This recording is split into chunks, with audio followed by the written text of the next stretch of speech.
Hi, this is Gough from BeernutsProductions.com, and you're listening to Genuine Chit-Chat podcast with my pal, Mike Brayton.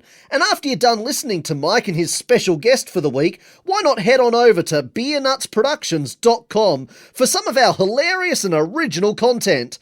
We've got a great range of movies, audio downloads, and so much more for you to enjoy. That's BeernutsProductions.com, the home of the world's greatest entertainment. And that's not overselling it. But for now, it's back over to you, Mike.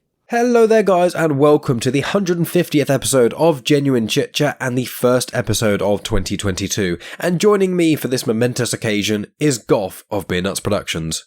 Any regular listeners will recognise Gough because he's been on the show like 6 or 7 times before. It's always an absolute delight to speak with him, and he's on the show because he's got a new film out called A Guide to a Perfect Wedding. And if you're interested by that, there is a link in the description to the behind the scenes / trailer video of it that is a lot of fun. And we basically talk about what goes into making a fake wedding, because that's essentially what he did. It's a really fun conversation about weddings in general, but also, independent filmmakers creating things and some of the behind the scenes things that goes on. And then towards the end of the conversation, we also speak about Gough's podcast, which I have actually appeared on. A link to that is in the description as well. And you may be able to hear from my voice, it's a little bit croaky, and listeners to Star Wars Comics and Canon will already be aware of this, but I've basically had a cold for the last week. When I recorded with Gough at the start of this cold, it was more so in my sinuses, in my nose and things, so you can hear me sniffing and stuff a little bit, and now it's gone to my throat. So that's why I sound a bit odd in this, and I might sound slightly different in the podcast itself, but it still sounds great, and it was a lot of fun to do, so I'm sure you guys will enjoy it. There's not really much else to add here aside from saying, always check out the show notes, guys, because I put loads of information on there. Links to everything me and Gough discuss are in there as well. And I will be back at the end to give you guys some more information of what's coming up in 2022, information about my Patreon, Star Wars, all those sorts of usual things. So I hope you guys had a good end to 2021. I hope you had a good start to 2022.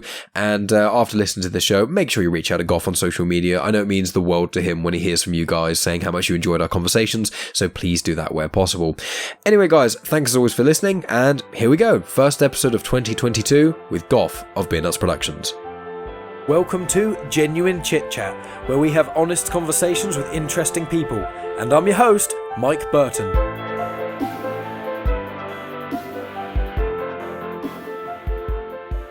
I am joined once again by Gough of Beernuts Productions. Now, I've counted how many episodes you've been on. So you were on episode 48, 65, 84 and 85, which I think was one recording, but I split it in 2, 105 and 126.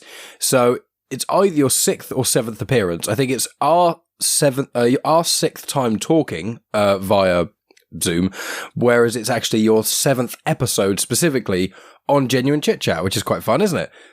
So in other words, what you're saying is it should be called Genuine Chit-Chat with Gough and Mike.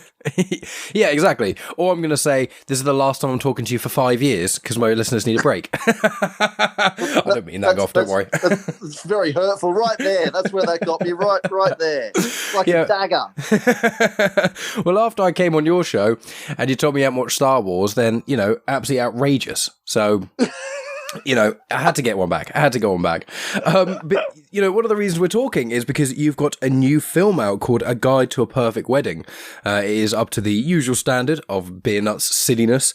But I want to ask about this. Like, it's about 40 minutes long. Is this the longest film you've released that isn't your documentary? Yes, it is. Yeah. So what happened was, as I think I've told you before with my other films, when I write a film, I write it until I feel that it is done, because I have nobody. I'm independent, so I have no one saying to me things have to be a certain length or, whatever. So when I'm writing this wedding film, my goal was to make sure that I covered every single aspect of a wedding. So I'm typing away and I'm like, and then there's the wedding photographer. So I've got to write that bit. And then there's the speeches. So I've got to write them. And, but then, of course, we can't forget the guy doing the video camera. And, okay, so we write that bit in. And by the time I sort of got done, I'm like, okay, wow, it's going to be a long one. So it wasn't done on purpose. It was just the fact that I didn't want to leave any aspect of a wedding out. I wanted to make sure that everything was covered right from the very start of the day where everybody's getting ready to the ceremony, of course, and then obviously everything that goes along with the reception. So I wanted to make sure that nothing was ever left out. So yes, that's essentially the reason why it's 40 minutes. It wasn't a conscious effort. It's just how it turned out. Yeah, well, people get more, more minutes for their money, really. And so it works really well. And I thought that when I was watching it, it got about halfway through and I was like, this is really good. But I was like, I couldn't think of what other subjects one would tackle. And then it keeps on going. And of course. And it's funny because I've been to, I'm at the sort of age where I'm nearing 30. So everyone around me is either getting a house, having a kid, or getting married. Obviously, due to COVID lockdown stuff, the babies are coming in and divorces are going up, but no one can get married because everything's all locked down apart from these tiny little, every month or so, there's like, for this month people can get married, not the next month if you want any guests. So I've been to over the last few years, I've been to a few weddings. If COVID hadn't happened, I would have been to, I think it was 5 weddings in 2021. So, I've been to a few in the last couple of years and things. I went up to one in Scotland in November that was quite fun. But have you been to quite a lot of weddings recently? Because obviously I assume you'd have to have been to a couple to know some of these elements and things. Or if you haven't been to weddings recently, have you been how do you do your research? Was it just knowledge, where the ideas come from, basically? Yeah, so amazingly, I only just turned 40 a couple of weeks ago, so I'm a December baby. So I turned 40 a few weeks back, and in my lifetime, I've only ever been to 4 weddings, if you can believe that, but 3 of them I was a groomsman. So I was pretty involved for 3 of them, and then one of them I was just a regular old guest. So after the first couple of weddings, I was like, oh, man, there's a lot of material here where you can just take the piss because there's a lot of nonsense that goes on at weddings. And the good part was every wedding I've been to has been completely different. So I won't name names, but I've been to one wedding that was super pretentious and just atrocious. And it was just I'm sitting there going, are these people for real? Really? And then I've been to another one that maybe the one up in Scotland was just nothing but fun. Everybody was super cool. The ceremony was nice and sharp. Everybody was super happy. The reception was super fun. It was just really good vibes. Then I've been to another one that was just so bride-centric, it was just ridiculous. And then the other one that I went to was, how can I describe it? They spent 0 money on the ceremony, so the ceremony was just a nonsense, but they put all their effort into the reception. The reception was really cool. So, so very, very different experiences. But, after the first couple, I was like, there's lots of things that go on at these ridiculous events that I need to take the piss out of. So that's what I did. So, yes.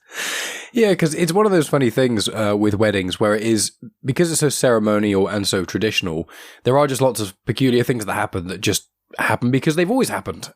And also you find at a wedding, you're going to have people from every walk of life in the same room, which you never usually would because, Barry, the groom, he's got his mates from college who he hasn't seen in 10 years, but he's obliged to invite them. And one of them's an architect and another one's a goth and another one's a this and another one's a that because they've all gone off and lived their own life over the last 10 years. So you've got all these different human beings. And then she's got her family who are weirdos. And then he's got his family who are hippies or something. I don't know. But you got all these different human beings that are crammed into the same space, which is bound to cause something to happen, whether it's good or bad. Something's going to go down. So that's the other thing I found about weddings too. So, it was just one of those things where, like I say, after 1 or 2 of them, I was like, oh, man, I need to write some of this shit down because this is outrageous behavior that's taking place here. And, I know lots of people have made fun of weddings in the past, but hopefully mine's slightly different. So being the mockumentary kind of style. So, yeah. Yeah, it's not quite like anything else I've seen, but obviously a lot of weddings you kind of see in comedy movies or romance movies. That's normally it's either at the end of the romance movie or often at the start of a comedy movie. It kind of depends on what the story is being told. But yeah, the specific sort of mockumentary style of a wedding, I'm surprised I haven't seen that anywhere. There may be one other than Beernuts that exists, but why would we ever need to see that? But one of the things that very true. One of the things that I made a note of was sort of the scale of this. Compared to a lot of your other movies, there seem to be so many more extras because obviously when you do, for example, the gym one, that's quite simple. It's you and a personal trainer, maybe a couple of people in the background doing a few weights or something. That's quite small in scale. Whereas with a wedding, you can't really do a small scale wedding if you're doing a wedding mockumentary, because even if you had like 10 people, that wouldn't be enough. It wouldn't look like a wedding. It would just like this very strange gathering. So obviously, I encourage people to check out the behind the scenes video, which you can check out on YouTube, and I'll put a link in the description. It's a lot of fun to watch, and it gives a good insight into, well, behind the scenes. So was this the most challenging film that you've made for Beernuts thus far? Well, yeah, in regards to that, because, yes, I had 40 actors total and about 9 crew total as well. So, yeah, it was definitely the biggest in regards to cast, because you are 100% right. I mean, when I'm budgeting, I'm like, I need 40 actors, because that's just what, like you rightly say, if you've only got like 10 people, you've got like 3 guests in the church, it looks weird, and like 2 people at the reception, that's odd. So you just can't do that. You have to have lots of people. So once I made the decision, okay, we're having 40 actors, then it was, I didn't want somebody to hog the limelight. I wanted to make sure that it was spread. So, you know, I'll give that actor that line in that scene, and the rest of the time he can be an extra. And I'll give that girl that line in that scene, and the rest of the time she can be an extra. So I wanted to make sure I spread the load as well. So there's not just one crazy person, there's 40 crazy people. So that was also very important. But yeah, in regards to, and also the location, obviously. So when I was organising the location, I said to the guys who run that particular place, I said to them, I want you to tell the staff that this is actually a wedding that's happening. I mean, I know it's a film shoot, and they're going to know it's a film shoot, but it needs to, the only way it's going to work is if everything looks like a wedding, so the staff need to pretend it's a wedding.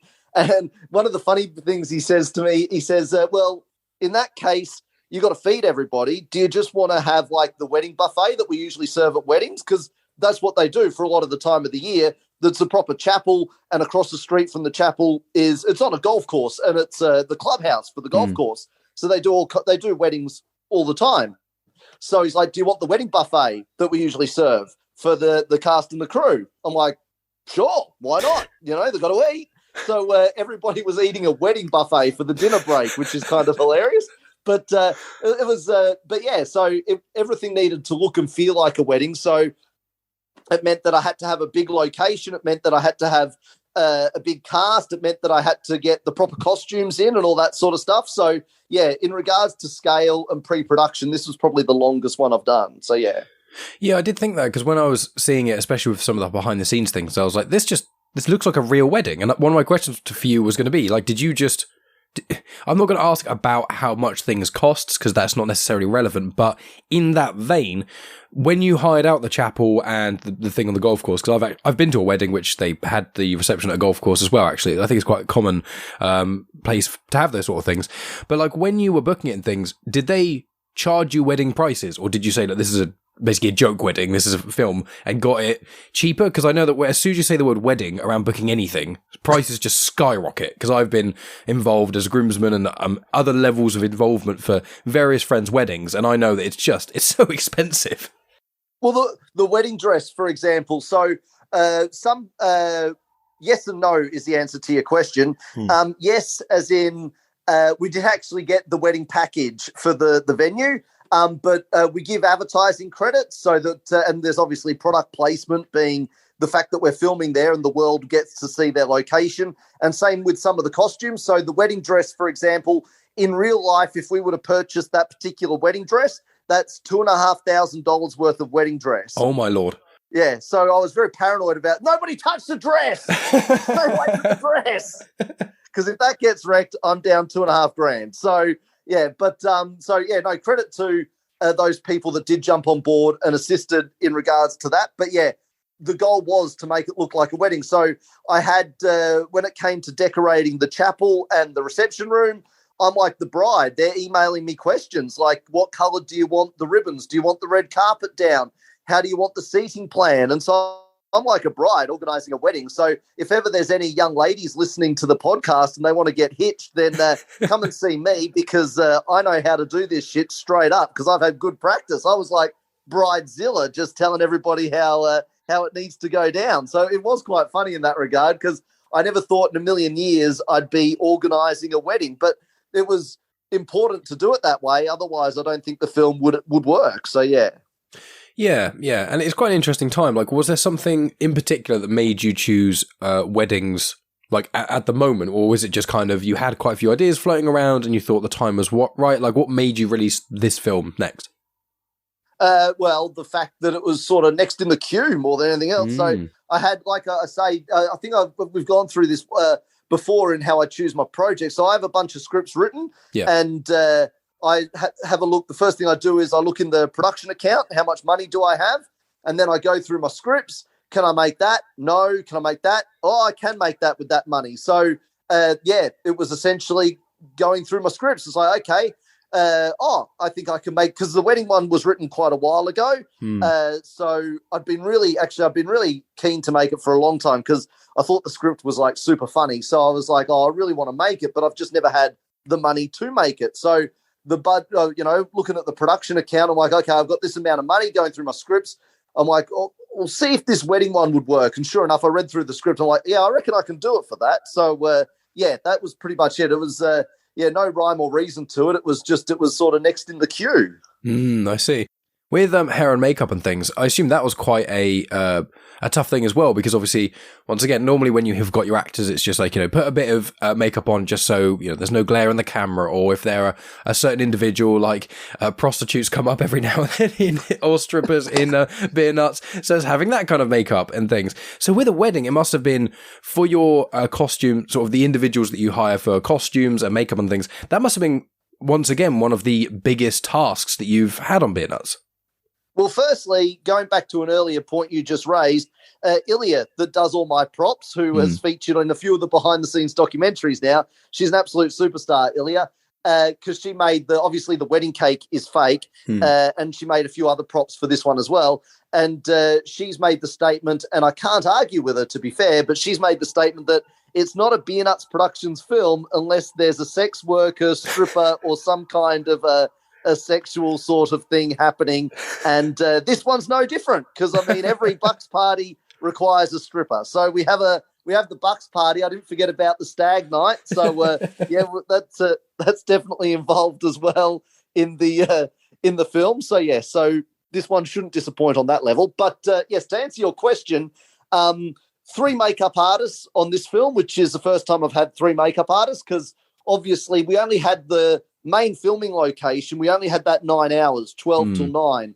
So we had to pump through, I mean, the bride and stuff were all done earlier, but we had to pump through about 30 actors in about 90 minutes to get their makeup done. So that's why I needed 3 makeup artists. And so, I just had the usual production meeting with them. I paid them their fee, and then it's up to them. Obviously, the makeup team supply their own stuff, so it's up to them to sort that sort of stuff out. But I do have to sit down with them beforehand. And that's another thing. I mean, one thing I thought I would never know, being A, blind, and B, a boy, and C, straight, I never thought I would ever have to know anything about makeup in my life. But over the past 10 years of doing this job, and the fact I'm a one-man band, I know all about nude lips and cat eyes and smoky eyes, and when it's appropriate to do that sort of makeup and when it's not. And I know more about makeup than I ever thought I should or would or could know. So, that's just a side skill I've picked up over the last 10 years of doing this. But I mean, you got to learn these things, because like I say, when I sit down with the makeup artist, I've got to be able to relate to them what I want. So it's always easier if you can speak to the person in their own language. So, I've learned that sort of stuff over the years. And the wedding one was reasonably straightforward, because they're either wedding guests, so it's just normal, nice wedding guest kind of makeup. And then obviously the bride and the bridesmaids are a bit more special because they're brides and bridesmaids. But there was nothing overly tricky, I wouldn't have thought, that would have tested them. But so that's essentially makeup. Yes, it was more so the quantity, just there was so many things to do so quickly, as opposed to, a really complicated thing. Yeah, and it's funny as well you say that, because your portfolio is like, you're a filmmaker and a writer and a producer and an editor, but then you're also a makeup guru now and a wedding planner. So, if Beer Nuts ever falls through, or if you ever get sick of doing it, then that's your next thing. It's the Beer Nuts wedding service. But it's also like, I mean, it's funny because locations as well. I'm a location scout. So obviously I can't drive because I'm blind. So what I need to do is when I'm coming up with a film, I need to think in my brain, okay, where have I been in my life that looks like what I need it to look, And that's why, so, I'm like, with this particular, we used two different houses, one being my own home and then the other being actually Kira, the bridesmaid. She let us use her house for the other house scene. But the actual main locations, that was more, I've got a mate of mine who's a taxi driver, obviously, because I get a lot of taxis because I'm blind, so I sort of live in cabs. And so sometimes I'll say to them, hey, where do you know that is a good such and such? So I said to the cab driver one day, I'm like, man, where have you taken people for weddings? And they gave me a few different wedding locations. And so I just went around and checked them all out. And, had one, it was funny, one was just a flat no because they didn't approve of my style. I'm a bit inappropriate for their liking, apparently. So that's fine, that's cool. But, so they missed out on the good times that is beer nuts. But then Palmer Golf, the dude there was super cooperative. And yeah, look, I couldn't speak. They couldn't have been better, to be honest, to deal with. And, they were fantastic. I told them exactly what I wanted. He was like, yeah, no dramas. It was everything was just, super easy. So I hit a good one with that. But, so the cab driver comes in handy for locations sometimes, but it's a lot of where do I know that looks like what I need? Where have I been in my life that looks like that, and trawling through the memory bank. And same with things like props and stuff. I've got to go to Ilya and I've got to describe to her what I need and all of that sort of stuff and work closely with her. And so, being a one-man band, it does mean that you do become multi-skilled, no doubt about it. Yeah, I mean, that's an interesting point with taxi drivers. I hadn't really thought about that, but that's a really good idea to ask taxi drivers where to go for places, because especially when there's people who obviously can't drive, or more specifically aren't from around that area, for people when they want to travel, which is what people often do for weddings. Yeah, it's a really good idea. I hadn't even thought about that. When I did the War on Drugs, that particular film, I remember saying to my taxi driver mate, I'm like, I need two sort of alleyways where drug deals could go down. Do you know any?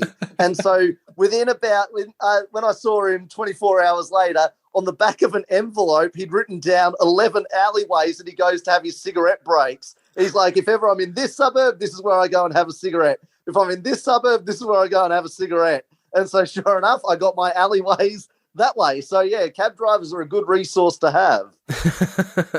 And with the location itself as well, did you, because obviously the place can be used as a wedding venue, hence how you got involved with it and things, did you have to wait for very long before you could actually film? Because I don't know how busy it is for weddings at the moment over in Australia.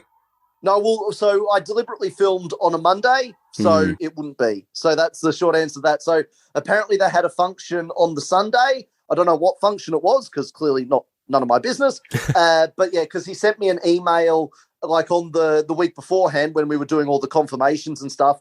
And he's like, we've got a function in that finishes at like 8 p.m. on the Sunday. And then Clara is coming in to do the room up for you on the Sunday night before you come in on the Monday morning. And I'm like, okay, that's like just to let me know what was happening. And I was like, yeah, that's totally fine. As long as it's done before midday, I'm happy. So it's all good. So I deliberately, and I do that a lot, I usually film on Mondays and Tuesdays for that exact reason, because places are never usually busy on Mondays and Tuesdays. So I usually, if ever possible, film on a Monday and a Tuesday. So, yeah. That's a good shout. Yeah, it makes sense. And with, linking back to what we spoke about earlier, which is, the size of the production and the amount of people involved, did you find that there would be many bloopers, for example? So, I was finding it when I was watching it and, when someone was being really awkward on the microphone or when crazy stuff was happening at the altar and things, and I was cracking up, but obviously you couldn't hear other people laughing. Like, did you have to do multiple takes to stop audience members from just laughing at the silliness that was going on? Well, no, for two reasons. Firstly, everybody's well rehearsed, so everybody knows what's coming in that regard. And also, before we would do a take, I would tell everybody exactly what was going to be said. Oh, excuse me, now it's my turn to burp and cough and expel bodily fluids. But so I would do. I'll give you a good example. When the MC does his inappropriate MC work at the reception, I told everybody the inappropriate jokes that he was going to be telling. And it was funny, actually, because some people thought those were hilariously funny jokes, but a couple of the actors I don't think were overly impressed with those particular jokes. So it got a smattering of laughter, did those jokes in the room at the time. But that's okay. That's all good. But, yeah, I needed, obviously, to make sure that everybody is aware of what's coming up so that exact problem doesn't arise. So, yeah, I'm very mindful of that sort of stuff so we don't have to film everything 100 times. Got to pre-warn everybody of the nonsense that's about to come. And did you have to record multiple, like when you record things, like do you do numerous takes, or with this one, did you have like 2 cameras rolling for different angles? Like how was that process for this film? Yeah, so we've got 3 cameras total, but we don't always use 3. Sometimes we do, sometimes we don't. It depends on what I want. And it's more a case of we do multiple takes because I'm a bit fussy. So I'll give you like the wedding speeches are probably a good example. With those ones, for example, they'd obviously been rehearsed. They came in, they did it once. I maybe gave them a couple of pointers. Oh, could you do it a bit more this way or a bit more that way, or this particular line, have a bit of a pause and then do that, or do this action or whatever. Then we do it again, and at the very most, there'd usually only be 3, so maybe one more time. But, because we rehearse it so much, most of them are pretty sweet. So we get in there and we do it. Because, again, we only had 9 hours to film the majority of that film, which is not a lot of time at all, because that also includes the 1-hour dinner break. So we only have 8 hours, really, to film it. So you can't fart around. You got to be organised and prepared. And, like, on that, so Claire, the costume designer, it was her first time working with me. And she's like, so I said to her, how'd you find it, Claire? And she said, well, Gough, you were doing one of 3 things. You were yelling, acting, or muttering to yourself. And when you were muttering to yourself, we were all scared about what was coming next. So I was like, fair enough. But, so that's sort of how it went down. Yeah, so as soon as it was a take, I was like, right, you over there, and Scott, you need to get over there, and so I want that camera set up over there, and bang, we're into the next one. So, yeah, but that was pretty much how that went down. So, yeah, you just can't muck around, so you've got to be organised. So what you're saying is that it's the same as a normal wedding. You're getting yelled at by the person organising it, and everyone's having to move around and do all kinds of crazy stuff. Right, now you go over there because I need a photo of you with Dad, and then you have to go over there, make sure the baby doesn't vomit on your suit, all this sort of silliness. And I know obviously there are a lot of sort of monologues and things, especially in this one. And, you like a good monologue I've noticed across the years that we've been chatting and things. And with this one, there were quite a few, not only, sprinkled through them, but also just someone standing there with the microphone and reeling off things. Did you find that the 8 to 9 hours you basically had, was that actually like enough? Did you cut it really fine? Just because there's quite a lot of dialogue, especially at the venues themselves. So did you find that 9 hours was just about enough by the hair on your chin, or did you kind of, have a little bit of a wiggle room at the end? No, well, see, I'm very good in regards to I know how long things are going to take because, I mean, this isn't my first rodeo. So I do know. And also the other thing too is I do about 75% of the dialogue is me. And so I can trust me because I know what I can and can't do. So, I knew how long things would take to film and I timed it out perfectly. So, people were getting their money and getting out of the room at 5 to 9 and we had to be out by 9. So, it was funny, actually. The food and beverage manager, who was my contact for the day, he's a New Zealand guy, and he comes up to me and he's like, Gough, I was a bit nervous when Simon, the owner, said that we were doing a film. I was really nervous because back in New Zealand, I ran a restaurant and a guy came in and asked if they could film a movie there. And I said, sure. And he said, we'd be out by 7 p.m. and they were still going at 5 the next morning. He said, so I was kind of freaking out and I didn't want anything like that to happen. So, I was very concerned.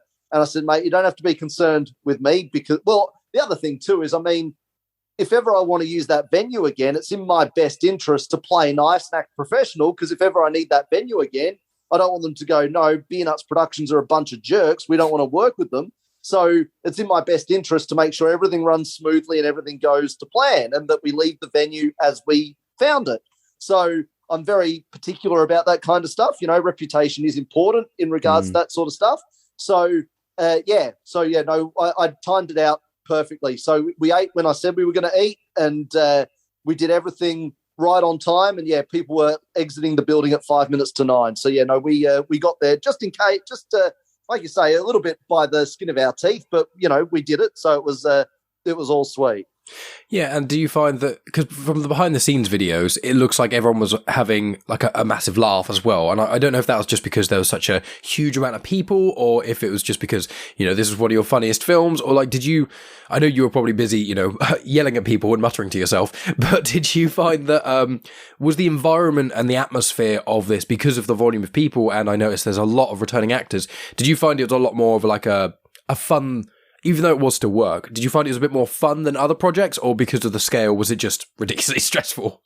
Oh, no, it was fun to do. There's no question about that. It was fun to do, and they were a good group of people. I mean, I do my research pretty heavily, so yeah, you are correct. Out of the 40 actors, probably half of them, or maybe a fraction less, maybe 17 or 18 out of the 40 were returning Beernuts actors, so people I knew, but then obviously you got 22 who I haven't worked with before, so that's a bit, can be a bit nerve-wracking, hoping that they don't get stage fright or anything of that nature. But like I say, I rehearse them all, and I meet them all, and I get to know them as much as one can know somebody in a short period of time, to make sure that, because at the end of the day, my job, I often think of it as I'm a football coach and they're my players. So as a football coach, he needs to know what makes each player tick to get the best out of each player. So, some people need a cuddle, some people need to be yelled at, some people need to be left alone. Everybody has a different way of being and getting the best out of themselves. So it's my job to figure that out, and figure that out quickly, and make sure that once I've got it figured out, I do it and make sure I get the best out of each individual actor. So, yeah, it was a good atmosphere on set. There's no doubt about that. It was very good, and everybody did exactly what they needed to do. There was no attitude or no dramas at all. Like, it was very good in that regard. So yeah, very cool. Sounds even less stressful than a normal wedding. Well, yes, absolutely, because I was bridezilla, so there was no angry bride, for example, because that was me, I suppose. And one of the things as well I noticed, so you said it slightly earlier, and it's actually, you guys call it a bucks party. I know you mentioned stag as well, but in England it's called a stag do. I remembered when I was talking, I'd said bucks party, and then I thought, oh no, we're in the UK now, I've got to call it a stag do. So yes. I just thought it was quite funny, because I've never heard of bucks party, even though a buck and a stag are, to my knowledge, basically the same thing.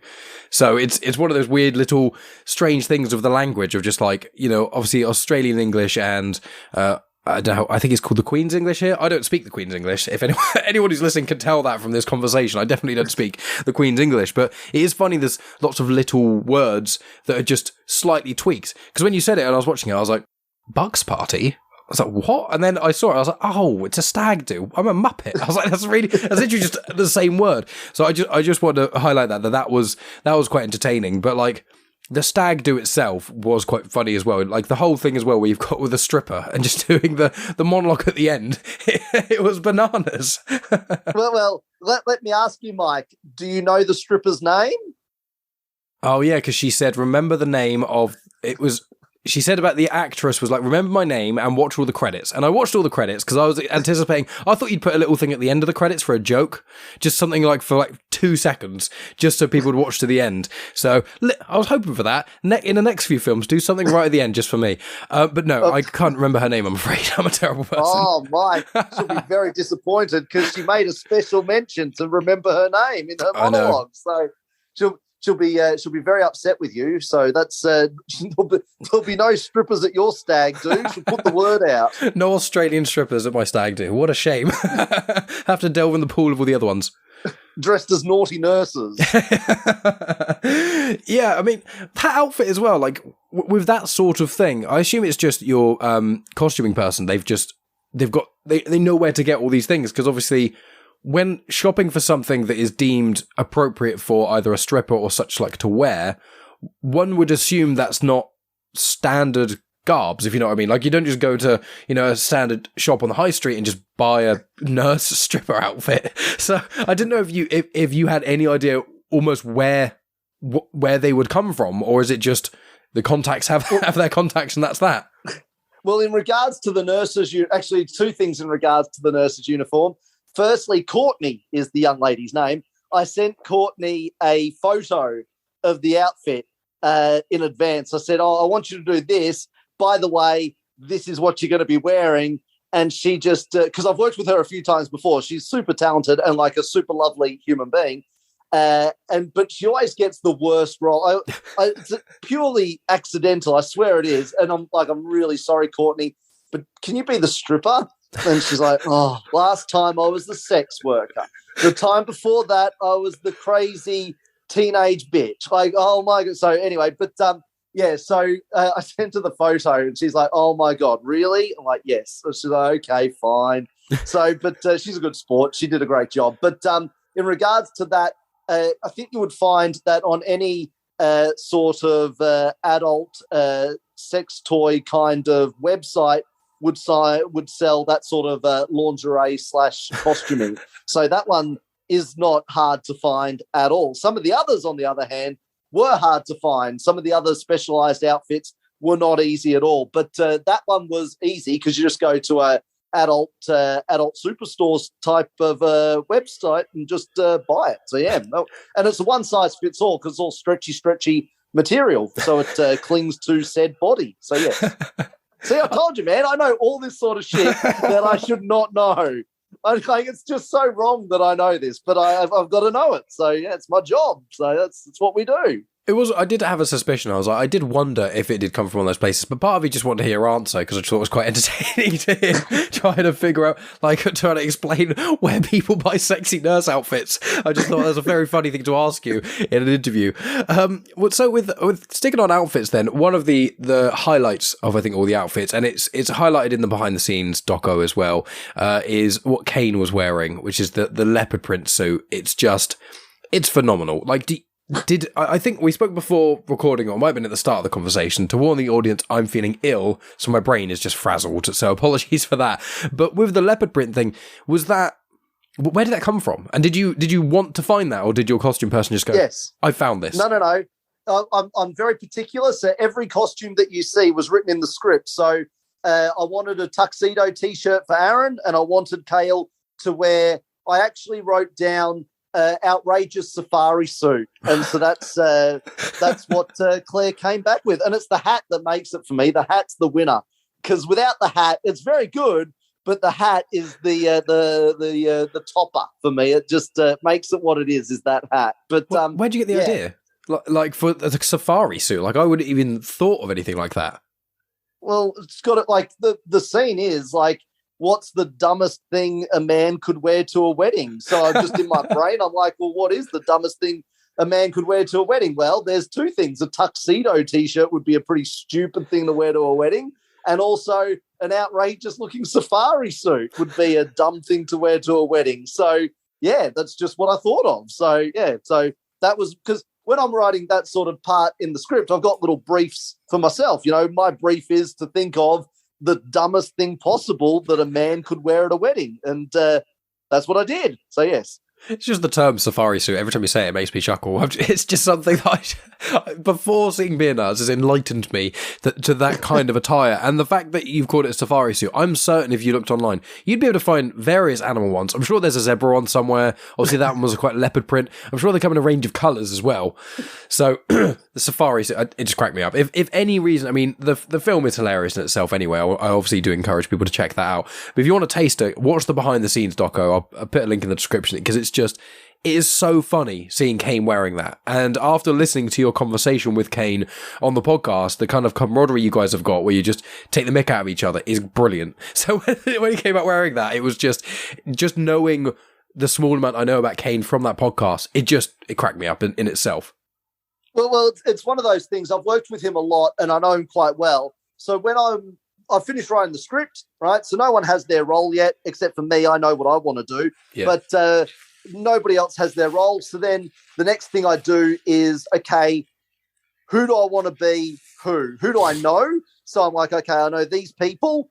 Who do I want them to play? Okay, I'll have him play him. I'll have him play him. And so Kale features 3 times in the film. The rest of the time he's just a random extra, but he actually features 3 different times during the project itself.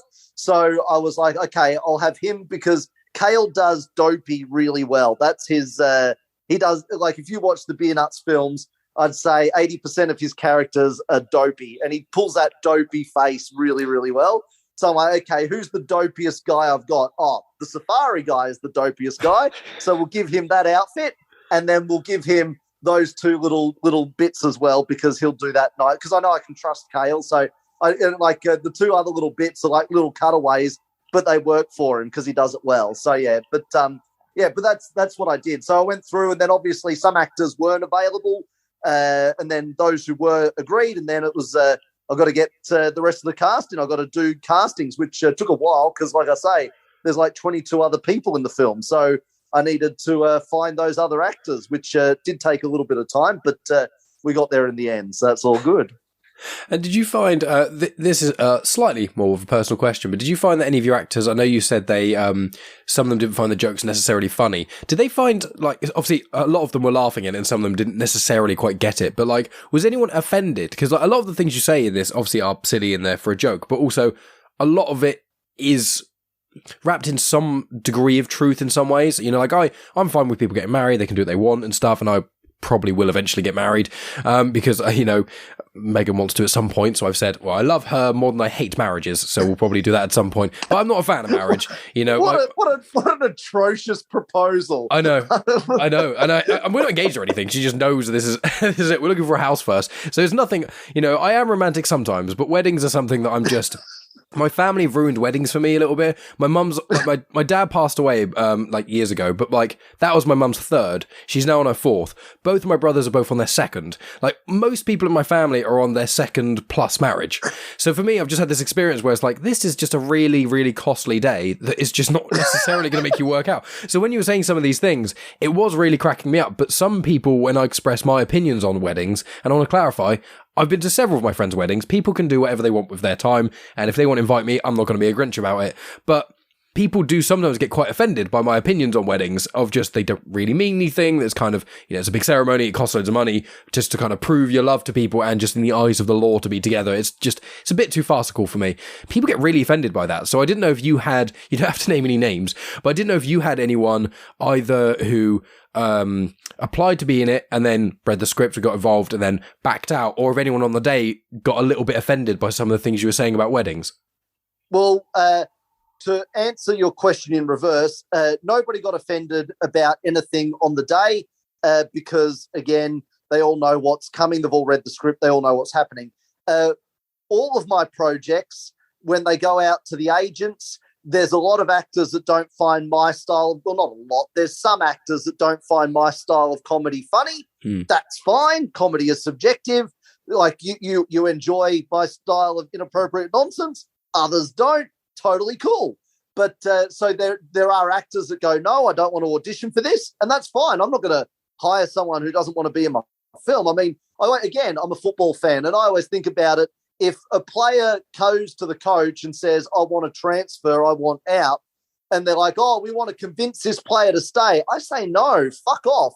I don't want him playing for my team because his heart won't be in it. Is that not common sense? Like, if someone doesn't want to play for you, then don't force them because they're not going to give you 100%. I mean, it just seems common sense to me. So if someone reads the script and they don't want to do it, then don't audition. And that's the general rule. And I make it very clear in the email to the agent, make sure the actors read the entire script, not just their scene, because a lot of actors just read their scene and then they come back a week later and go, oh, yeah, my scene's fine, but I didn't like that scene. I'm like, well, you're a dickhead. But anyway,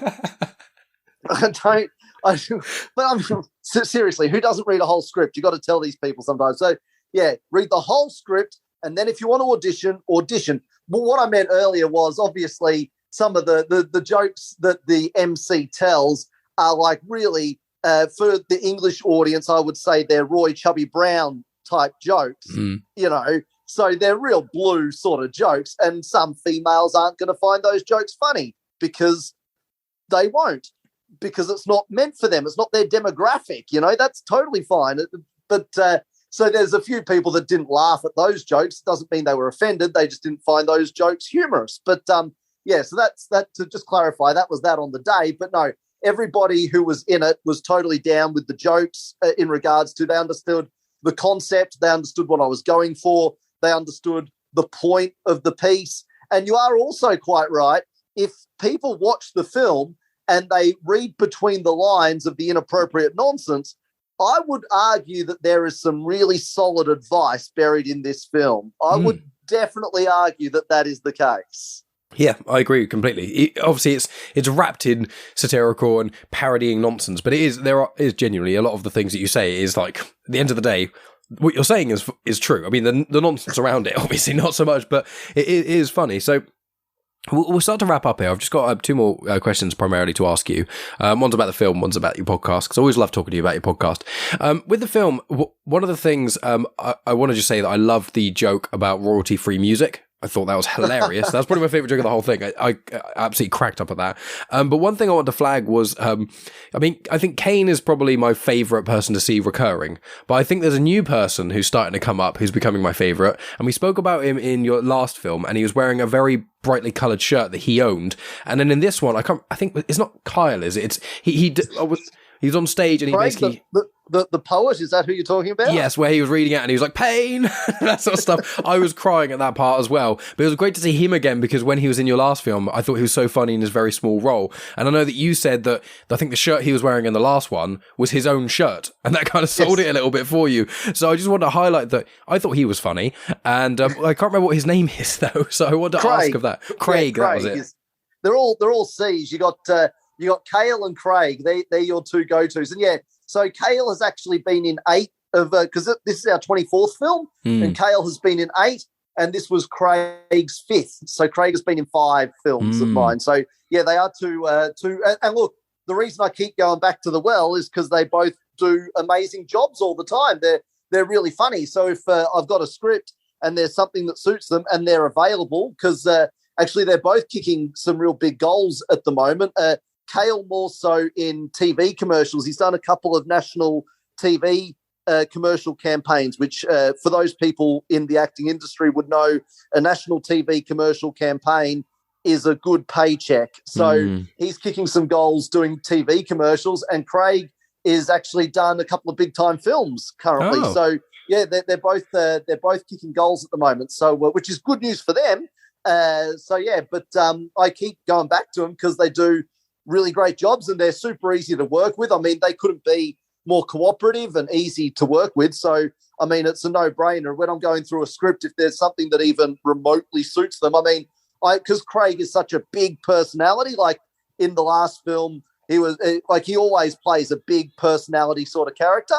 And yeah, when I got to the role of the guy doing the poetry, I knew that was just straight up for Craig. There's no other person could do that role. That was his. So yeah. Absolutely amazing. Cool. So I'll ask you just the final sort of question here before we wrap up and things, which is obviously it's about your podcast. Your podcast, I think, has been going since around October 2020, was around the first episode, I think, dropped and things. So you've been doing it for well over a year now. So you're, an established podcaster now. Obviously, when I spoke to you last time, you said that you're really enjoying it and there are a lot of things about it that were unexpectedly enjoyable and things. I just want to check if it's still enjoyable, if you're still having a great sort of time with it, and if there's anything else to add, and it's a good opportunity for you to plug it as well, all wrapped in one. Yeah, so it's episode 63, so I actually haven't missed a week. So every week there's been a brand new episode since we started. So yeah, we're 63 episodes down. We got a musician is on this week's particular episode, so he plays a couple of songs and have a bit of a chat to him. It's always good getting a muso into the studio, but yeah, I am still really enjoying it. I actually had a politician on who's the leader of a political party here in Australia. So that was Fiona Patton, that was really interesting to chat to her because she's all about more social type issues in regards to legalising marijuana, making sure like abortion, for example, is legal in Australia, but Medicare don't, or as you would say, the NHS don't cover it. Which is ridiculous because abortion is healthcare. And so, if you have to pay thousands of dollars if you want one, which is not cool because some people can't afford that. And she's also about euthanasia and legalizing that, because Australia is not a progressive country. We're a very conservative country. Nothing's legal in this country. So she's all about government getting out of people's lives and people living their life in whatever manner they choose to live it in. You know, she introduced safe injecting rooms into Victoria, which is, again, something that I would think is quite important, to give people a safe space to do that thing so they're not on the streets causing problems. So, so she was really interesting to chat to. I talked to her, obviously, about disability issues as well, being as I have a disability. So she was super interesting. But, yeah, I've had some all different – I mean, Claire, the costume designer, spoke about fashion, which is something that I clearly know nothing about. But so that was quite a fun chat to Claire about fashion. I'm just trying to think of some of the more recent guests. I had a guy on who was he does a TV show here in Australia all about fishing and camping and boating and all that sort of stuff.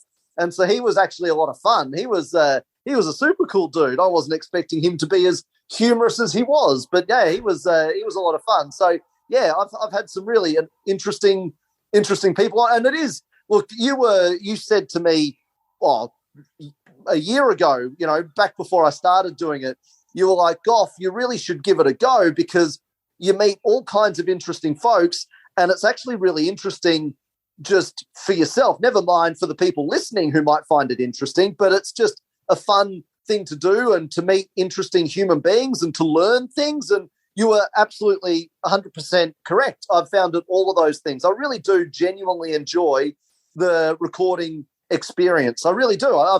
Because as you well know, I love a chat. Talking is what I enjoy doing, and it's fun. It's genuinely fun to do. The only frustration, which I know you can relate to, is, well, two frustrations, is A, having guests cancel last second. I'll tell you another guest who's coming up on a future episode who's probably one of the most interesting. Sorry to interrupt myself, but I got the sports psychologist from the Australian Olympic team. And he's also the sports psychologist for a couple of football teams and all that sort of stuff.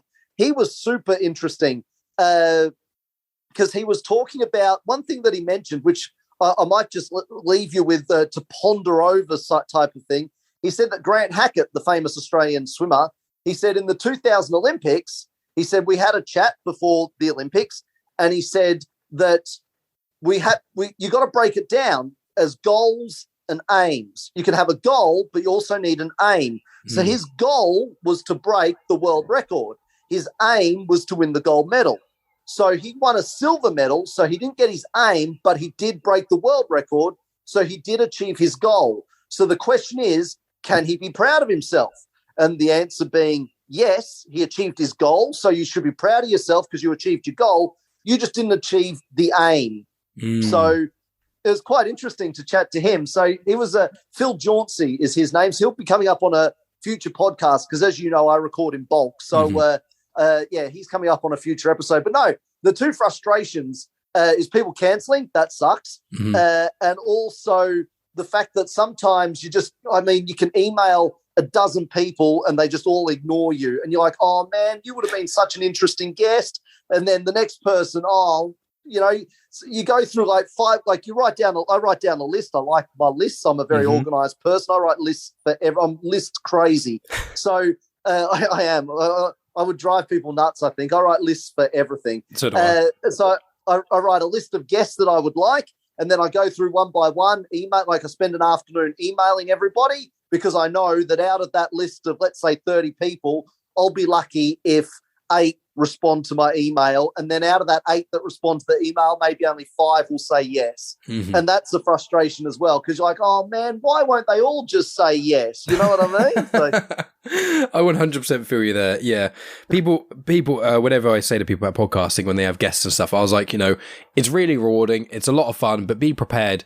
You get a lot of rejection, but it's not rejection like a no. It's ignoring. It's not like going up. I haven't done this or pretty much ever, but it's not like going up to, an attractive person at a bar and asking if you can buy them a drink and them saying to your face no. It's kind of like walking up to an attractive person in the bar, asking them, and then they just, without saying anything, leave the room. It's like that. It's like, okay. That's also happened to me a lot. So yes, that's experiences I totally relate to. But it's so frustrating because you're like, you would understand, man, because you sit down and you think of these people and you're like, oh, that person would be super cool for A, B, and you've already got questions going through your brains. Oh, I'd love to know this, that, and the other thing about this person. Yeah. And then they don't respond. You're like, what a jerk.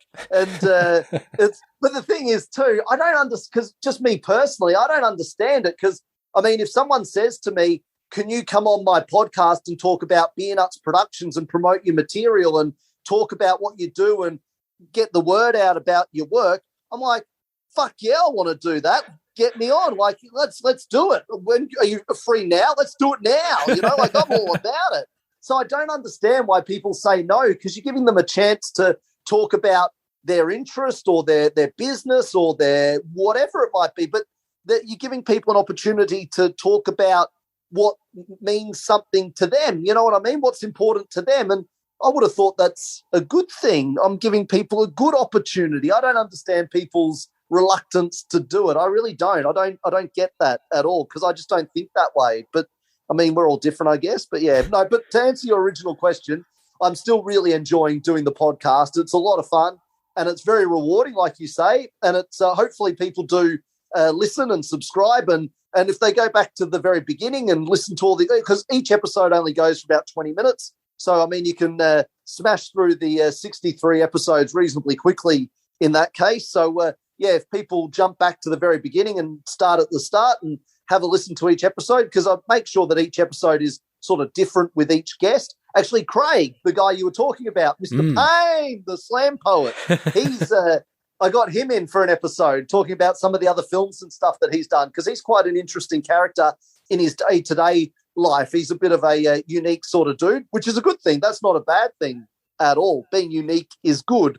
It's like when people say, you know, when you eat food or whatever, oh, what do you think? Oh, it's different, meaning it's terrible and I don't like it. But I actually, when I say something's different or unique, I actually mean that as a compliment. It's a good thing, you know, because if everything was the same, life would be boring. So, but yeah, Craig was quite an interesting guest. So you'll have to check out his podcast interview, being as you enjoy his acting work. You'll find that one interesting. So just scroll through and you'll see Craig Ingham, and you can check that one out. But yeah, just Beernuts Productions podcast on all your podcast providers and apps, or just even at the Beernuts Productions website itself. We have a podcast link and you can listen to them directly off the website if that's what you want to do. But yeah, we're on, you know, Spotify and Podbean and all of the, whatever you're on, we're on. So yeah, that's that pretty much how that works. So yeah, just the Beernuts Productions podcast. Absolutely perfect. And yeah, it's a lot of fun. I do listen to episodes where I can. It's one of the things being a podcaster such as myself. I've got so many friends now who have got podcasts, and there's only a finite amount of time in the day. So I'm just like, oh, okay, this day I'll listen to some of this, and this day I'll listen to some of that. And I've been getting into audiobooks as well recently. So it's just even less time because they're like, 10 to 15 hours a go. Well, it's your own fault for telling everybody to start one. So you've only got yourself to blame.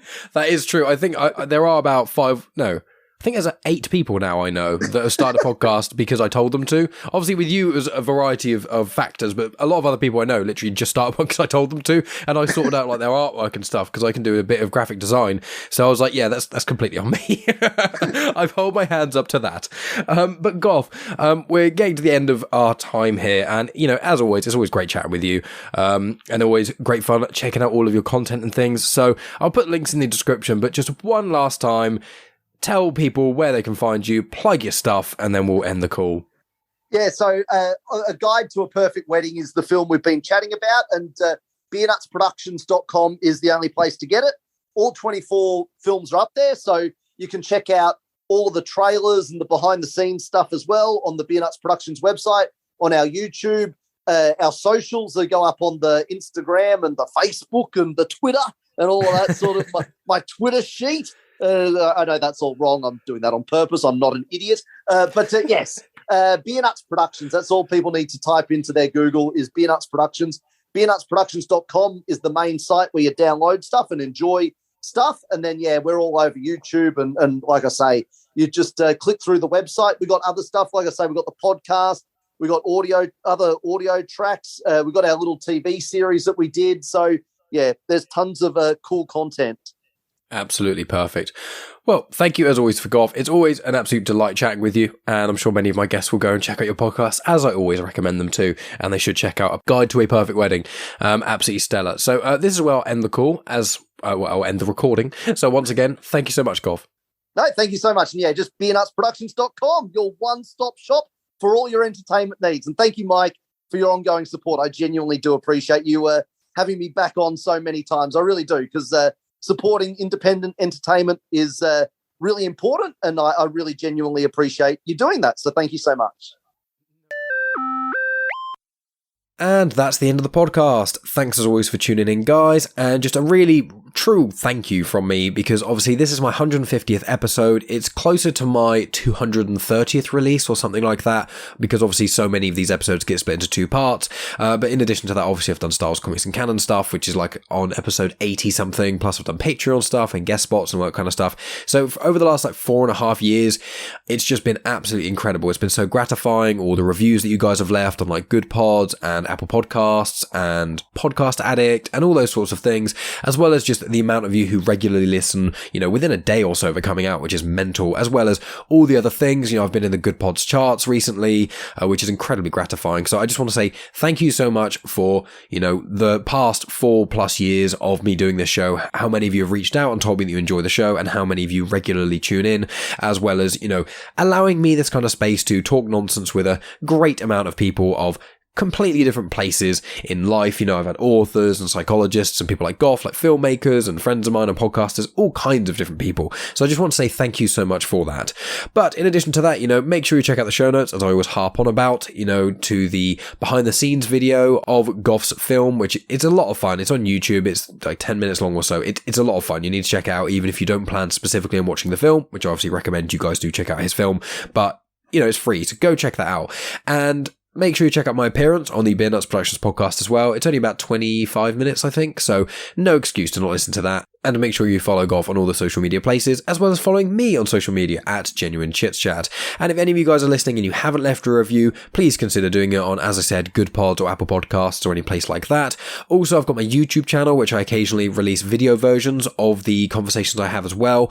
And if you could subscribe to that, it would mean the absolute world to me, because once I get to 100 subscribers, I can change the channel link to /Genuine Chit-Chat rather than just random gobbledygook. I know like less than 1% of you listen on YouTube, but if you do have a YouTube account, you could just pop over there and subscribe. It would mean a lot to me, so I can just kind of try and broach into YouTube a little bit more. Granted, it's not the main way anyone listens to this show, because I'm a podcaster through and through, but it would just be really cool if some people could do that.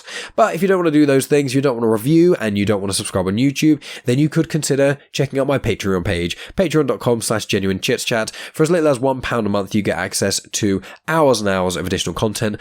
Me and my girlfriend Megan release an episode of Afterthoughts at least once a week. When part 1 and part 2 of episodes of Genuine Chit-Chat drop on this feed, when the second part drops, we always release an extra episode of Afterthoughts as well. Plus, all episodes of Genuine Chit-Chat, the ones that are split, are released in one full unsplit episode when part 1 drops on this feed as well. So you get early access to stuff, you get to support the show, and you also get hours of additional content as well. There's like 70 odd episodes of Afterthoughts on there that me and Megan do. I've also done some comic Afterthoughts about a couple of Batman comics. I've also done a couple of Star Wars book reviews on there that aren't on my Star Wars podcast, Star Wars Comics in Canon. So lots of reasons to do that. If you don't want the additional content, you could still give me £1 or $1.50 or however much it is a month just to support the show, to keep the wheels turning, because obviously I spend hours and hours of doing this because it is my passion project. But if I get a little bit of money, that would help cover some of the costs. But obviously, not everyone is in that position. So even if you're listening to this and you do nothing else, I still want you to know that I really, really appreciate you just listening to the show anyway.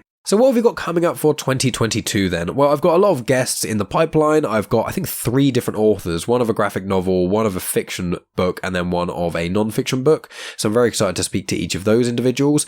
I've also got Chris Brayton of the I Like to Like Things podcast. He's going to be returning, I think, in a couple weeks' time to talk about his weight loss journey. He has lost a huge amount of weight, and it is just an incredible thing to listen to, and Chris is just a delightful human being to talk to anyway. But next week's release is going to be with Jared Speed. He was on the show show, I think, last year. He owns some float labs near myself, which is Limitless Float. So myself and Megan have gone there twice, actually, and we're planning on going there again because it's just really, really interesting experience. It's basically, you go into this pod, it's just you by yourself, you go into this pod, it's filled up with salt water, you lay on it and just float on it, and it's like a sensory deprivation tank, isolation chamber, there's loads of different words for it, but it is incredibly pleasant, I guess is the word I'd use. It just makes you feel very, very well rested. Some people fall asleep in there. I personally meditate. So, make sure you go check that out. I'll detail all those sort of things next week when I actually release the episode with Jared. But he actually climbed Mount Kilimanjaro at the end of last year. So very, very excited to sit down and talk to him about that and release it to you guys as well. And in addition to that, on the feed of Comics in Motion, obviously there's my show, Star Wars Comics in Canon, which I know a bunch of you guys listen to that. But there's also, I've been doing a weekly show on there for the Book of Boba Fett. So I am the host, and I've been having a wide variety of guests on there. We record the episodes generally on a Thursday, so the day after Book of Boba Fett comes out, and then I try to get them released on the Friday, so only a 2-day wait there. And we just talk about our thoughts, our opinions on it, and then I add in like a few bits and pieces of lore, like there was a certain character that appeared in a recent episode, and I explain a little bit about who they are, and there's just things like that. So I add little tidbits of information about that, and also people just talk about their opinions on the Book of Boba Fett. I've had people from the Comics in Motion family on. I'm going to get more and more people on there as well. I'm trying to have like quite a big variety of guests over the 7 weeks the Book of Boba Fett is out. So if you're interested by that, you can either listen on the Comics in Motion feed if you're listening via podcasting, or if you're on YouTube, on my YouTube channel. I upload those episodes as well, and a couple of them have video, a couple of them don't. It just depends who I have as the guest and who actually wants to have their image spread across the interwebs and things. So it's another reason to go subscribe to me on YouTube. So yeah, Book of Boba Fett, Patreon, Star Wars Comics in Canon, and the massive amount of things I've got planned for this year, which obviously a lot of them I have to keep under wraps because I don't want to jinx it in a sense. But yeah, plenty of ways to hear my voice in a variety of different pieces of content. And I also want to add the most recent episode of Star Wars Comics in Canon I released wasn't a standard episode. It was actually a couple of episodes for my Patreon clicked together. It was myself and Megan talking about Solo and Rogue One. And I've had a couple of people contact me about that, saying that they thought it was hilarious because me and Megan get into not quite a tiff, but we like to somewhat argue on these podcasts. It's not in a bad way at all. I want to clarify. We do say in the episodes, we do bicker on these episodes, but it is part entertainment, but part of our relationship, how it goes. There is never any serious arguments that happen on Patreon, because if that happened, and it hasn't, I would not release that sort of thing. Normally, if me and Megan have had an argument, we don't go, hey, let's record a podcast, but a lot of people just like the banter me and Megan have. So if you want to dip your toes in and you want to hear what kind of things you can expect from Patreon, go over to Comics in Motion and you can hear the episode of Star Wars Comics in Canon where we talk about Solo and Rogue One. On there, we've done a huge amount of things on there, not just about Star Wars. We've also been doing Harry Potter stuff recently, Marvel stuff, horror stuff around Halloween. There was a couple of Christmas movies we did, and we do some series sometimes as well, and we've got a few more to record as well. So lots of fun ways to hear my voice, to support the show if you desire, either by listening, reviewing, or contributing financially, any of those things. But just thank you once again for tuning in, guys. I really appreciate each and every one of you listening, for allowing me to get to episode 150, for me to be doing this for 4 years plus, and hopefully I can do it for many, many, many more years to come. So yeah, just thank you so much as always for listening, guys, and I will talk to you guys next week with Jared Speed. You have just experienced host, creator, everything elser of Genuine Chit-Chat, and also the host and creator of Star Wars Comics in Canon, found on the Comics in Motion podcast, Mike Burton.